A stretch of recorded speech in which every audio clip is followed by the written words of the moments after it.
ছিলেন একজন সফল ফ্রিল্যান্সার। আউটসোর্সিং করে যে আয় হতো তা দিয়ে নিজের খরচ চালাতেন তিনি। স্বপ্ন ছিল উচ্চশিক্ষা নিতে দেশের বাইরে যাবেন, সে প্রস্তুতিও নিচ্ছিলেন। কিন্তু হঠাৎই নেমে এলো অন্ধকার। স্বপ্নগুলো সব দুঃস্বপ্নে পরিণত হলো। আন্দোলন চলাকালে তিনি শিক্ষার্থীদের পানি ও বিস্কুট খাওয়াচ্ছিলেন, আর সে সময় মাথায় গুলিবিদ্ধ হয়ে মারা যান তিনি। কিন্তু কে এই আত্মত্যাগী যুবক, কি তার অপরাধ, আর কেনই বা তাকে এভাবে মাথায় গুলি করে মারা হলো? প্রশ্ন পরিবারের। বিস্তারিত জানাচ্ছেন এসআই রাজ।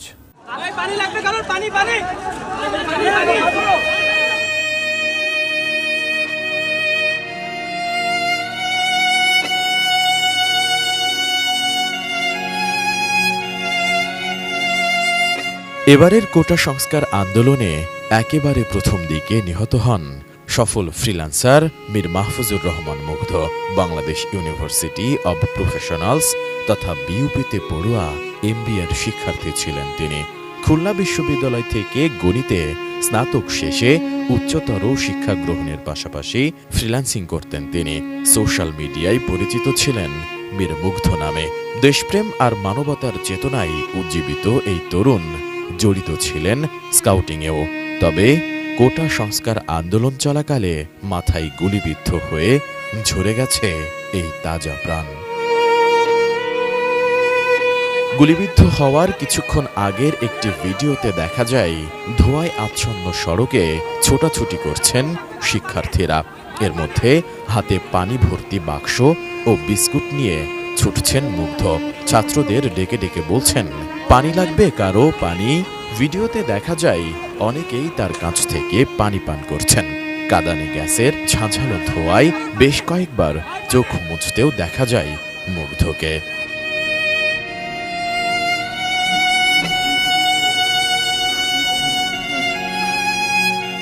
এদিকে মেধাবী মুগ্ধের মৃত্যুর শোক কাটিয়ে উঠতে পারছেন না পরিবার, পরিজন, সহপাঠী ও বন্ধুরা। সামাজিক যোগাযোগ মাধ্যমে স্ক্রল করলেই সামনে আসছে তাকে নিয়ে লেখা নানান স্মৃতিচারণমূলক পোস্ট। সহমর্মিতা জানিয়েও অনেকে লিখছেন, মুগ্ধকে স্মরণে রাখবে এ জাতি। ডিজাইন, এলিগেন্স, বিউটি, সেরা পণ্য সবার জন্য জেভিকো। মুগ্ধর যমজ ভাই মীর মাহবুবুর রহমান স্নিগ্ধ বলেন, আমাদের 3 ভাইয়ের মধ্যে মায়ের সবচেয়ে বেশি খেয়াল রাখত মুগ্ধ। কি লাগবে না লাগবে সবসময় মাকে দেখে শুনে রাখত। নিজে ফ্রিল্যান্সিং করে নিজের খরচ চালাত। আমরা মানসিকভাবে মেনে নেওয়ার চেষ্টা করছি, কিন্তু মা এখনো কেঁদে চলেছেন। আর বাবা তো কথা বলতে গেলেই ভাষা হারিয়ে ফেলছেন। ও তো আমার শুধুমাত্র ভাই না, মানে আমার বন্ধু বলেন, বেস্ট ফ্রেন্ড বলেন, ভাই বলেন, সবই ও ছিল। একসাথে আমরা সবসময় সব কিছু করতাম, একসাথে সব জায়গায় যেতাম, একসাথে মানে যত রকম যা কিছু আছে সব কিছু একসাথেই আমরা করতাম। ওর খুব ইচ্ছা ছিল বিমান বাহিনীতে জিডি পাইলট হিসেবে কাজ করবে। তো ওর কাছে কোনো ফোন টোন ছিল না যখন আইএসবি থেকে বের হয়েছে। আমি এমইএসে যাচ্ছি বাস দিয়ে, ওকে রিসিভ করতে যাচ্ছিলাম, কিন্তু পুরোপুরি যেতে পারিনি। এমইএসে দেখি রাস্তার পাশে একলা বসে আছে, বসে বসে কাঁদতেছে। তো এই স্মৃতিটা আমার কাছে সবসময় মনে থাকে, যে ওর এই একটা আক্ষেপ সবসময় থেকে যাবে। রিসেন্টলি আমি অনেক জায়গায় দেখতে পাচ্ছি যে অনেকে ওর একটা স্ট্যাটাস নিয়ে ওটাকে ভিন্ন খাতে প্রবাহিত করার চেষ্টা করতেছে। হ্যাঁ, আমার রিকোয়েস্ট, আমার পরিবারের পক্ষ থেকে একটা রিকোয়েস্ট, যাতে ওকে কোনো খাতে কোনো প্রবাহিত করা না হয়, কোনো ভিন্ন খাতে প্রবাহিত করা না হয়, সেটা আমাদের কাছে সবচেয়ে খারাপ লাগবে। এদিকে মর্মান্তিক ওই ঘটনার বর্ণনা দিতে গিয়ে মুগ্ধর সঙ্গে থাকা বন্ধু নাইমুর রহমান আশিক বলেন, কারো বিপদ দেখলে সবসময় ছুটে যেত মুগ্ধ। উত্তরায় ছাত্রদের ওপর হামলা হচ্ছে শুনে অন্য বন্ধুদের নিয়ে ছুটে যান তাদের পাশে দাঁড়ানোর জন্য। ওই দিন অনেককেই হাসপাতালে নিয়ে গেছি আমি ও মুগ্ধ। বিকেল 6টার দিকে ছাত্রদের মাঝে পানি ও বিস্কুট দিয়ে সড়ক ডিভাইডারে বসে বিশ্রাম নিচ্ছিলাম। হঠাৎ রাজুক কমার্শিয়ালের সামনে থেকে পুলিশ গুলি করতে করতে এগিয়ে এলে সবার সঙ্গে আমরাও দৌড় দেই। হঠাৎ দেখি গুলি লাগাই সড়কে পড়ে গেছে মুগ্ধ।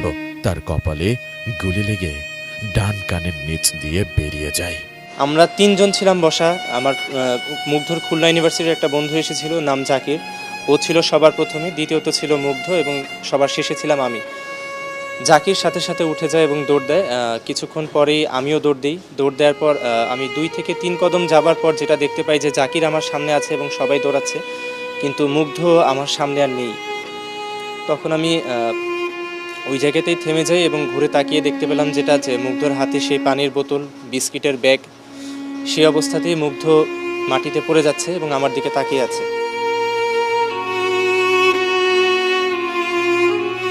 মুগ্ধদের গ্রামের বাড়ি ব্রাহ্মণবাড়িয়ায়। তার জন্ম 1998 সালের 9 অক্টোবর ঢাকার উত্তরায়। দাফনও হয়েছে সেখানে।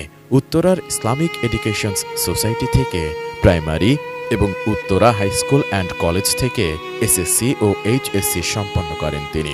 2019 সালে ভর্তি হন খুলনা বিশ্ববিদ্যালয়ের গণিত বিভাগে। লেখাপড়ার পাশাপাশি ভালো ফুটবলও খেলতেন মুগ্ধ। গায়ক, গিটারিস্ট বা সংগঠক হিসেবেও সুনাম রয়েছে তার। এমন এক টকবকে যুবকের এহেন করুণ মৃত্যু কাঁদিয়েছে অনেককেই।